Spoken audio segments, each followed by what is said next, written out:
The air hit me like a slap, heavy with the bitter tang of spilled wine and betrayal. Papers littered the hardwood floor of the attic room where my cousin Theo had crashed for weeks. I knelt, heart pounding, and lifted a bank transfer receipt. My name, my account, but not my signature. $18,000 gone. Another beneath it. $30,000. My breath caught, sharp and jagged, as I clutched the evidence.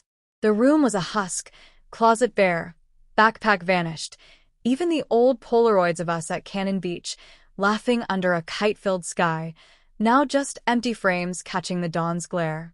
On the cot, a scrap of paper in Theo's slanted scrawl. Clara, I'm sorry. Elise says we're chasing a new life. Don't come after us.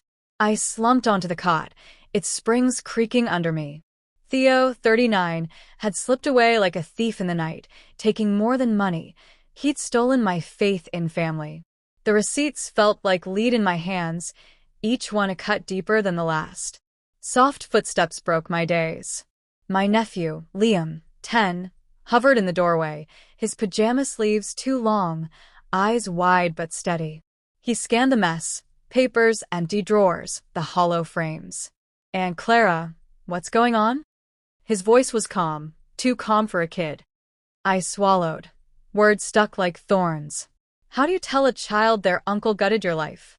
Before I could answer, Liam stepped closer, picking up a receipt. His brow furrowed, then smoothed. He grinned, sharp and knowing. "Don't worry. I took care of it." My stomach twisted. Took care of what? Liam pulled a slim tablet from his pocket. Not his usual scratched-up one, but something sleek, new. With a tap, he showed me a profile. Elise Morrow.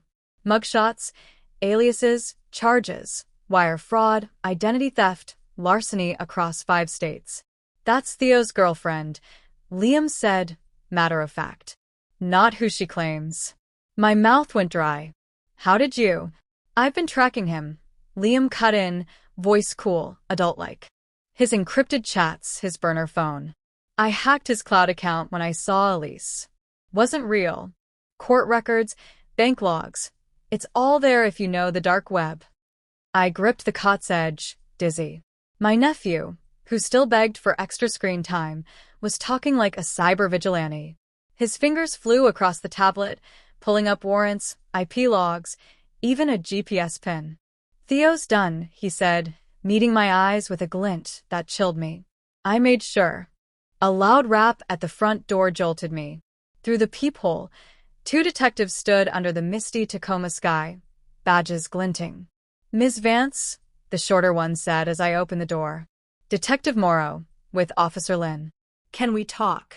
I nodded, legs unsteady, and let them in. Liam sat cross-legged on the rug, watching silently.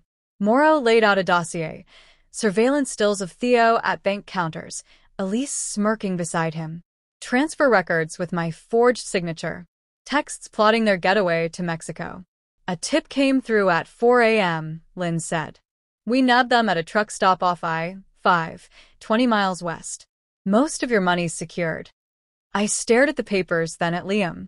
His face was a mask, but I knew he'd sent the tip. My 10-year-old had outmaneuvered them. "We'll need you to confirm the transfers were unauthorized," Morrow added, "but you're nearly whole." As they left, my phone buzzed, the screen flashing a restricted number. I answered, and Theo's voice rasped through, thick with fear. "Clara, it's me. They got us, but someone sold me out. They knew our route, our accounts, everything." "Who was it?" I glanced at Liam, his eyes locked on me, unreadable. "You stole from me, Theo," I said, voice tight. "You don't get to ask questions." "It's not just Elise," he pleaded. "She's bad news, but someone else played me. Watch your back, Clara." The call cut out. Liam stretched, yawning. "Sounds like Elise ratted him out. Crooks always turn." His words should have eased me, but they didn't. That night, I found his tablet on the kitchen counter, screen open to a digital sketch, a chessboard, every pawn morphed into a knight, the king pinned with no moves left. My skin crawled. "What's this?" I asked as Liam sauntered in. "Game theory," he said, smirking. Pawns are nothing unless they evolve. Family's what you shield, not what you spare.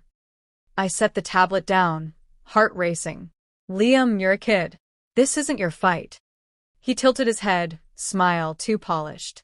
If you want, I'll see a therapist. I know the script. His tone was light, but his eyes held a warning. No one touches us again. The next morning, Liam was at the stove, flipping waffles, humming as my Aunt Ruth sipped coffee, oblivious to the storm. He looked like any kid, messy hair, syrup on his chin. But when my phone rang with the hospital's number, Theo's voice was a broken whisper. Liam's not right, Clara. He knew my every step. I sat by Theo's bed, his hands cuffed, face gaunt. He begged me to expose Liam, but I saw the truth. Ratting him out would break us all. Back home, I locked Liam's tablet in a safe with our deeds and wills. It's click final.